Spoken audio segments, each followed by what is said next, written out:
उत्तर प्रदेश के अलग अलग नाम हम लोगों ने देखे, आप लोग फिर से याद करें एक बार। 1937 में उत्तर प्रदेश का नाम क्या था? संयुक्त प्रांत। बाद में इसका नाम उत्तर प्रदेश रखा गया 24 जनवरी 1950 उत्तर प्रदेश।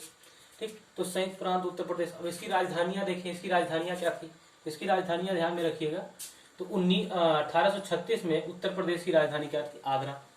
1858 के विद्रोह के बाद 1858 में इसकी राजधानी हो गई प्रयागराज, जो अभी तक इलाहाबाद के नाम से जाना जाता था। 1921 में इसकी राजधानी थी लखनऊ, लेकिन ये पूर्ण रूप से लखनऊ नहीं बनाई गई थी, यानी पूर्ण रूप से काम लखनऊ में नहीं होता था। 1935 में जाकर के उत्तर प्रदेश की पूर्णकालिक राजधानी बन गई लखनऊ, तब से लखनऊ ही बनी हुई है। तो आप ध्यान में रखिएगा, उत्तर प्रदेश की राजधानी आगरा और प्रयागराज भी हो चुकी है। अब उत्तर प्रदेश के कुछ चिन्हों के विषय में देखते हैं। उत्तर प्रदेश की राजकीय भाषा क्या है, यानी उत्तर प्रदेश राज्य किस भाषा का उपयोग करेगा? तो अक्टूबर 1947 में निर्धारित हुआ कि देवनागरी लिपि में जो हिंदी भाषा है यही उत्तर प्रदेश की राजकीय भाषा है। अच्छा, उत्तर प्रदेश की दूसरी राजकीय भाषा कई बार एग्जाम में पूछा गया, इसको ध्यान में दीजिएगा। यह भी पूछता कि किस सन में इसको अडॉप्ट किया गया। तो उत्तर प्रदेश की दूसरी राजकीय भाषा जो है वो उर्दू है, और उर्दू को अपनाया गया आप देखें 1989 में। तो 1989 में उर्दू को भारत की सेकंड राजकीय भाषा के रूप में अपनाया गया। राजकीय पशु अगर देखा जाए उत्तर प्रदेश का, तो यह 12 सिंह है, 12 सिंहों वाला। राजकीय पक्षी देखा जाए तो सारस, इसको क्रॉन्च भी कहते हैं, तो क्रॉन्च या फिर सारस। राजकीय वृक्ष देखा जाए तो यह अशोक का वृक्ष है, अशोक के वृक्ष को ध्यान में रखिएगा। अशोक का वृक्ष जो है ध्वनि प्रदूषण और धूल को सोखने वाला वृक्ष होता है। राजकीय पुष्प देखें अगर तो पलाश, ठीक, पलाश, इसको टेसू भी कहते हैं, पलाश राजकीय पुष्प है। राजकीय खेल देखें तो हॉकी। अब एक प्रश्न आप लोग यहां से बताइए भाई कि हॉकी का जादूगर किसको कहते हैं? हॉकी का जादूगर उत्तर प्रदेश के पुलिस की परीक्षा में पूछा गया सवाल है, इनके जन्म स्थान के विषय में। हॉकी का जादूगर कहते हैं मेजर ध्यानचंद को, मेजर ध्यानचंद। और मेजर ध्यानचंद का जन्म हुआ था प्रयागराज में, यानी कि इलाहाबाद में, और इनका जन्म हुआ कब था? 29 अगस्त को। इसीलिए हर साल खेल दिवस कब मनाते हैं? 29 अगस्त को। और इनकी जो जन्म कथा है, यानी कि इनकी जो आत्मकथा है, उसको नाम दिया था गोल। उसकी आत्मकथा का नाम है इनके गोल। एग्जाम में पूछा गया प्रश्न है, इसको ध्यान में रखिएगा। तो उत्तर प्रदेश का जो राजकीय खेल है वो क्या है? हॉकी। अब राजकीय चिन्ह की बात करें तो आप कहीं भी उत्तर प्रदेश का राजकीय चिन्ह देखेंगे तो ऐसे कुछ बना हुआ होगा। देखिए ऐसे बना हुआ होगा, इसमें ऊपर ऐसे तीर बना हुआ होगा, इस प्रकार से तीर धनुष बना हुआ होगा, तीर धनुष बना हुआ होगा। यहाँ पर मछलियां बनी हुई होंगी दो इस टाइप के, ठीक। ये तो तीर धनुष बना हुआ है, गंगा और यमुना को दिखाता है, बाद में धाराएं मिलकर एक हो जाती हैं, मछलियां हैं, ठीक। और तीर धनुष प्रतीक चिन्ह है इसका एक वृत्त में। तो एक वृत्त में दो मछलियां और एक तीर धनुष दिखाया गया है, उत्तर प्रदेश का राजकीय चिन्ह है। और यह स्वतंत्रता से पूर्व ही भारत का राजकीय चिन्ह बन चुका था, यानी जब 1937 में उत्तर प्रदेश में एक सरकार बनी थी कांग्रेस की, तभी इसको स्वीकृत कर लिया गया था 1938 में। तो यह उत्तर प्रदेश के कुछ चिन्ह हैं। अब प्रशासनिक ढांचा देखते हैं उत्तर प्रदेश में। उत्तर प्रदेश के प्रथम मुख्यमंत्री कौन थे? तो इनका नाम था पंडित गोविंद वल्लभ पंत। पंडित गोविंद वल्लभ पंत उत्तर प्रदेश के पहले मुख्यमंत्री थे। अगर स्वतंत्रता के बाद देखा जाए, जो स्वतंत्र हुआ भारत, या स्वतंत्रता के पहले ही जस्ट, तो 1946 से इनका कार्यकाल शुरू होता है, 54 तक थे। पंडित गोविंद वल्लभ पंत के बारे में एक चीज और ध्यान में रखिएगा कि इनके नाम से एक झील बनी हुई है, कृत्रिम झील। गोविंद सागर एक झील है। गोविंद सागर आपको भाखड़ा नांगल बांध के पीछे मिलेगा, सतलज नदी के पास। और एक है गोविंद वल्लभ पंत सागर। गोविंद वल्लभ पंत सागर जो है सोनभद्र में है, रिहंद नदी पर है। रिहंद बांध परियोजना के पीछे गोविंद वल्लभ पंत सागर बनाया गया है। तो अगर उत्तर प्रदेश में आपको झील कोई पूछ ले, कृत्रिम झील, जैसे गोविंद वल्लभ पंत झील उत्तर प्रदेश में कहां पर है, तो आप सोनभद्र बताइएगा। अभी हाल ही में एक पेपर हुआ यूपीपीसीएस से, उसमें पूछा गया कि शेखा झील कहां पर है, तो झीलें भी पूछ लेता है। तो शेखा झील आपको लखनऊ में मिलेगा। तो ढेर सारी झीलें हैं, इधर उधर पूछते रहते हैं। तो गोविंद वल्लभ पंत, इन्हीं के नाम से जो सागर बना हुआ है, उत्तर प्रदेश के किस जिले में है? सोनभद्र में। आपको अभी याद होगा, मैंने सोनभद्र के विषय में आपको बताया है कि सोनभद्र जो जिला है वो 4 राज्यों को स्पर्श करता है, और सोनभद्र जिला उत्तर प्रदेश का क्षेत्रफल में दूसरा सबसे बड़ा जिला है। पहला वाला कौन सा था? लखीमपुर खीरी। छोटा वाला सबसे कौन था? हापुड़। अब देखें अगला, पहली महिला मुख्यमंत्री कौन है? सुचेता कृपलानी। ये पूरे भारत की अगर पूछी जाए पहली महिला मुख्यमंत्री कौन थी, तो सुचेता कृपलानी है। सुचेता कृपलानी जो है वो मेहदावल से, यही मेहदावल से ही चुनाव जीत करके पहुंची थी। सुचेता कृपलानी के बारे में एक बात और ध्यान रखिएगा, चकबंदी लेखपाल का पेपर था और प्रश्न आया कि कौन से ऐसे पति पत्नी यानी कि दंपत्ति हैं जिनका पति दूसरी पार्टी में था और पत्नी दूसरी पार्टी में।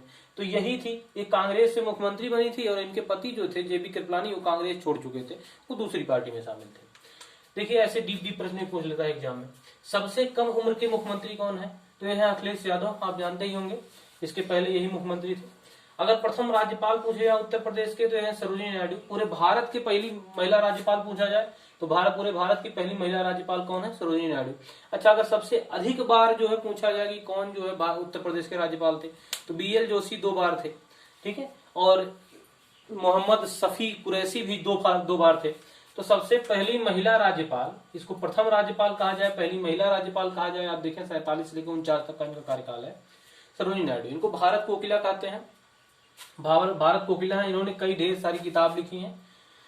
अब देखें योगी आदित्यनाथ के विषय में, आदित्यनाथ योगी या फिर योगी आदित्यनाथ, अजय सिंह बिष्ट जिनका मूल नाम है, उत्तराखंड में पैदा हुए थे लेकिन गोरक्षनाथ पीठ गोरखपुर से ये आगे बढ़े। देखें योगी आदित्यनाथ के बारे में अगर देखा जाए तो इनका कार्यकाल के हिसाब से अगर देखेंगे तो 32वें नंबर पे आते हैं मुख्यमंत्री के रूप में। अब कार्यकाल के रूप से 32वें नंबर पर, इसका मतलब क्या हुआ? जैसे आप देखेंगे, जैसे मायावती को उठा लेते हैं, मायावती जी जो थी ये कुल 4 बार मुख्यमंत्री रही, तो इनका अगर कार्यकाल गिनेंगे तो 4 बार अगर गिनेंगे तो इस हिसाब से उनका 4 बार गिन लिए, मुलायम सिंह जी का 2 बार गिन लिए, गोविंद वल्लभ पंत का गिने, कुछ ऐसे लोग हैं जो 2-2 बार 3-3 बार चुने गए, उनका अगर 2-2 बार 3-3 बार गिना जाएगा तो कार्यकाल के क्रम में योगी आदित्यनाथ आएंगे 32वें स्थान पर। वैसे इससे प्रश्न नहीं पूछा जाएगा, व्यक्ति क्रम में आपसे पूछा जाएगा किस नंबर के व्यक्ति हैं, यानी कि महिला पुरुष दोनों जोड़ के किस नंबर के व्यक्ति में आते हैं योगी आदित्यनाथ, तो 21वें नंबर पर आते हैं, यानी उत्तर प्रदेश के व्यक्ति क्रम में 21वें मुख्यमंत्री हैं योगी आदित्यनाथ। अब एक बात और जान लें, पहली महिला मुख्यमंत्री थी सुचेता कृपलानी, दूसरी महिला मुख्यमंत्री कौन थी?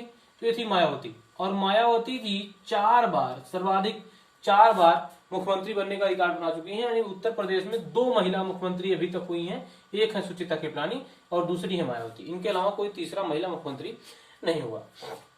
अब कुछ चीजें और देख लें, जैसे उत्तर प्रदेश के मुख्यमंत्री के विषय में देखें तो उत्तर प्रदेश के 2 मुख्यमंत्री ऐसे रहे जो बाद में जाकर के प्रधानमंत्री बने। जैसे चौधरी चरण सिंह का देख लीजिए, चौधरी चरण सिंह जनता पार्टी के माध्यम से 6 महीने के लिए प्रधानमंत्री बने। एग्जाम में प्रश्न पूछा जाता है कि कौन सा ऐसा प्रधानमंत्री था जिसने अपने कार्यकाल में संसद का मुंह नहीं देखा, यानी कि लोकसभा का मुंह नहीं देखा। तो आप जानते हैं कि लोकसभा में 2 बैठकों के बीच में अधिकतम 6 महीने का अंतर हो सकता है, 6 महीने का अंतर था, और ये 6 महीने के आसपास प्रधानमंत्री थे, तो ये कभी लोकसभा में प्रधानमंत्री के रूप में गए ही नहीं।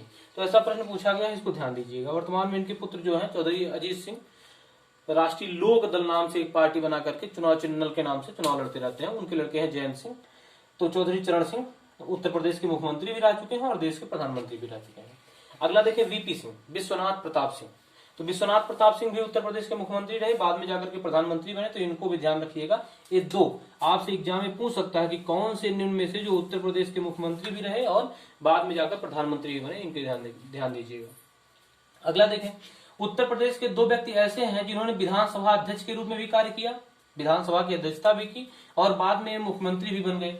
तो मुख्यमंत्री के रूप में और विधानसभा अध्यक्ष के रूप में, दोनों के रूप में कार्य करने वाले 2 व्यक्ति हैं, एक है श्रीपति मिश्र और दूसरे हैं बनारसी दास। तो इसको आप ध्यान में रखिएगा। उत्तर प्रदेश की प्रशासनिक व्यवस्था या विधायी ढांचा को पहले देखते हैं। तो उत्तर प्रदेश की जो विधायी ढांचा है द्विसदनीय है। पूरे भारत में बात करेंगे, सारे राज्यों की द्विसदनीय व्यवस्था नहीं होती, द्विसदनीय प्रशासनिक ढांचा नहीं होता। कुछ ही राज्य हैं जिनमें द्विसदनीय प्रशासनिक ढांचा है, जिसमें उत्तर प्रदेश भी एक है। तो बाकी राज्यों को देखेंगे तो बिहार है, महाराष्ट्र है, आंध्र प्रदेश अभी जल्दी में खत्म करने की बात कर रहा है, कुछ राज्य और भी हैं। तो उत्तर प्रदेश में 2 सदनीय व्यवस्था है, यानी उत्तर प्रदेश का जो विधानमंडल है इसमें 2 सदन है। उच्च सदन यानी कि विधान परिषद, विधान परिषद को उच्च सदन कहते हैं, यह अस्थायी सदन होता है, इसलिए मैंने इसका कार्यकाल अनिश्चित लिखा है। अगर पूछे कि विधान परिषद का कार्यकाल कितने दिन का, तो आप बताएंगे अनिश्चित। अगर पूछे विधान परिषद के सदस्य का कार्यकाल कितने दिन का, तो 6 वर्ष। ध्यान दीजिएगा, इसके सदस्य का कार्यकाल 6 वर्ष होता है। प्रत्येक 2 वर्ष पर 1/3 लोग रिटायर हो जाते हैं, नए लोग चुन करके आ जाते हैं। और इनको जो वोट देता है व्यक्ति, वो साधारण जनता नहीं होती, यानी 18 वर्ष से अधिक उम्र की जनता ही काम नहीं करेगी। इसको वोट देने वाले कुछ विशेष लोग होते हैं, जिसमें स्नातक वाले आते हैं, शिक्षक आते हैं, जो नगर निगम नगर पालिका वाले सदस्य होते हैं ये लोग वोट देते हैं, विधायक लोग देते हैं, राज्यपाल 1/6 लोगों को मनोनीत करता है। एग्जाम में प्रश्न पूछा गया कि विधान परिषद में राज्यपाल कितने सदस्यों को मनोनीत करता है, तो कुल जो संख्या होगी उसका 1/6 राज्यपाल मनोनीत करता है विधान परिषद में। इस बात को आप ध्यान में रखें। चले, तो यह बात तो विधान परिषद की हो गई। मैं संविधान पढ़ाऊंगा तो अलग से विधान परिषद को अच्छे से पढ़ाया जाएगा। अगर उत्तर प्रदेश में देखा जाए कि विधान परिषद का गठन कब हुआ या विधानसभा का गठन कब हुआ, तो ये दोनों का गठन 1937 में हुआ है। अभी थोड़ी देर पहले मैं आपको बता रहा था कि 1937 में भारत में पहली बार राज्यों में चुनाव करवाए गए थे, और राज्यों में चुनाव जो हुआ था उसमें कांग्रेस उत्तर प्रदेश में सरकार बनाई थी। तो अगले विषय पर आते हैं। विधानसभा का जो प्रथम अध्यक्ष बना, यानी पहली बार अध्यक्ष बना, ये थे पुरुषोत्तम दास टंडन। मैं स्वतंत्रता के बाद की बात कर रहा हूँ। तो पुरुषोत्तम दास टंडन उत्तर प्रदेश के विधानसभा के पहले अध्यक्ष बने। अच्छा, विधानसभा का जो स्पीकर होता है उसको विधानसभा का अध्यक्ष कहते हैं। वर्तमान में कौन है? हृदय नारायण दीक्षित है, उन्नाव से जीते हुए हैं, तो हृदय नारायण दीक्षित है। और पहले वाले जो थे पुरुषोत्तम दास टंडन है। विधान परिषद की जो अध्यक्षता करता है बैठकों की, उसको सभापति कहा जाता है। और पहले वाले जो थे इनका नाम था चंद्रभाल, श्री चंद्रभाल थे। वर्तमान में कौन है? रमेश यादव जी हैं। अब देखते हैं कि इनमें सदस्य कितने थे। जब तक उत्तराखंड नहीं बना हुआ था, अभी थोड़ी देर पहले मैं आपको बता रहा था कि 9 नवंबर सन 2000 को उत्तर प्रदेश से 13 जिले काट करके उत्तराखंड बनाए गए। तो जब तक उत्तराखंड नहीं बना हुआ था तब तक विधानसभा में सदस्यों की संख्या थी 425। बाद में इन 425 से संख्या कम हो गई, जैसे उत्तराखंड अलग हुआ तो 425 से संख्या घट करके हो गई 404। अच्छा, 404 में आप ध्यान दीजिएगा कि वर्तमान में जो 404 सीटें हैं, इसमें में से 403 इनका होता है निर्वाचन, एक होता है एंग्लो इंडियन। अब एंग्लो इंडियन कौन है? एंग्लो इंडियन उसे कहते हैं जिसके पिताजी अंग्रेज यानी यूरोपीय हो और माता इंडियन हो। ध्यान दीजिएगा, माता इंडियन होनी चाहिए और पिता यूरोपीय होनी चाहिए। अगर माता जो यूरोपीय हो गई तो एंग्लो इंडियन नहीं कहा जाएगा, पिता अगर भारतीय हो गया तो। एंग्लो इंडियन की डिफिनेशन यही है कि पिता यूरोपीय होना चाहिए और माता भारतीय होनी चाहिए, यानी संकर प्रजाति के जो बच्चे हैं। तो 404 हो गई सीटों की संख्या, एक एंग्लो इंडियन के लिए रिजर्व किया गया है। अच्छा, इनका आरक्षण होता है, एग्जाम में पूछता भी है कौन सा आरक्षण है। तो 3 अनुच्छेद मैं आपको बता रहा हूं, ध्यान से सुनिएगा। एक है 330, 331, 332 और 333। बहुत आराम से आपको याद हो जाएगा। तो अगर बात करें अनुच्छेद 330 की, अनुच्छेद 331 की, तो ये दोनों जो है ये लोकसभा से संबंधित है और ये दोनों राज्य की विधानसभाओं से संबंधित है।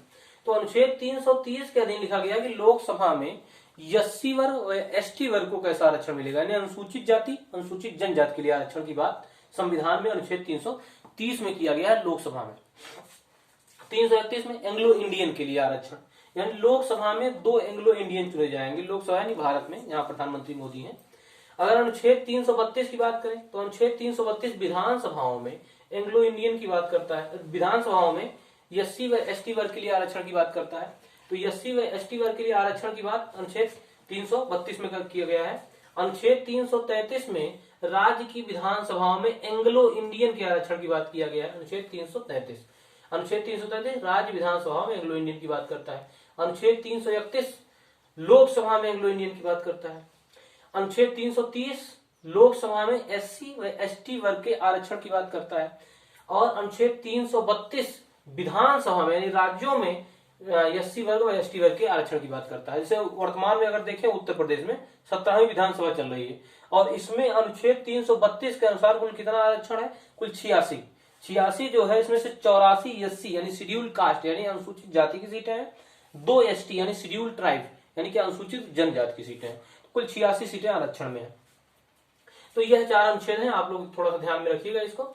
अब देखते हैं 425 से घटकर संख्या कितनी हो गई? 404। वैसे वर्तमान में ध्यान रखें, वर्तमान में केंद्र सरकार एक अधिनियम ला करके एंग्लो इंडियन को निरस्त कर दिया, यानी एंग्लो इंडियन अब मनोनीत नहीं किए जाएंगे। यहाँ पर एक सीट पर एंग्लो इंडियन पर मनोनयन होता था। मनोनयन का काम करता कौन था?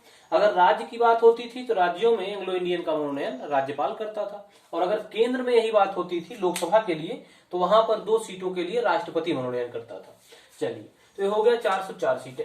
अब देखें वर्तमान में अगर देखा जाए तो कौन सी विधानसभा चल रही है, तो वर्तमान में विधानसभा चल रही है 17वीं।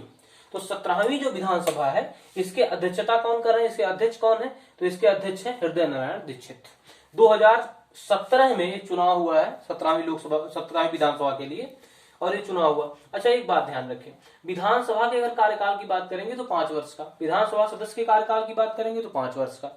अगर विधानसभा में यानी विधायक, जिनको हम लोग नाम देते हैं MLA, विधानसभा का जो सदस्य होता है उसको MLA कहा जाता है, MLA, जिसको साधारण लैंग्वेज में हम लोग विधायक कहते हैं।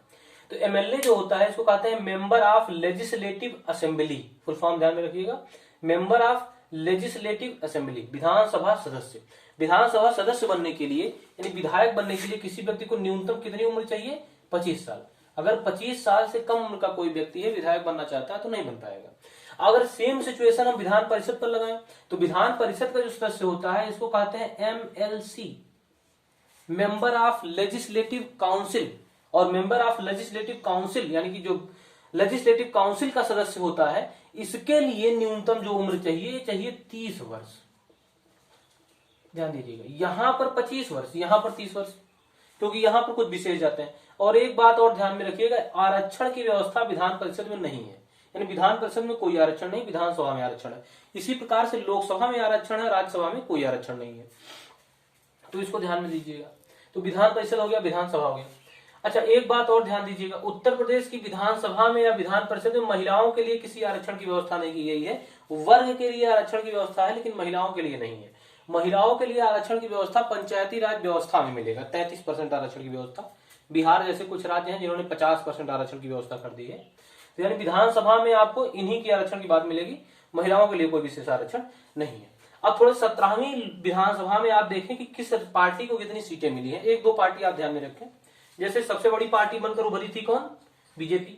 बीजेपी के पास सीटों की संख्या कितनी थी? 312। और सपा के पास यानी समाजवादी पार्टी एसपी, इसके पास कुछ 47 सीटें। बीएसपी यानी बहुजन समाजवादी पार्टी एक राष्ट्रीय पार्टी है, ये भी राष्ट्रीय पार्टी है लेकिन समाजवादी पार्टी राष्ट्रीय पार्टी नहीं है, ध्यान में रखिएगा। राष्ट्रीय पार्टी का मतलब पूरे देश की में फैली हुई पार्टी।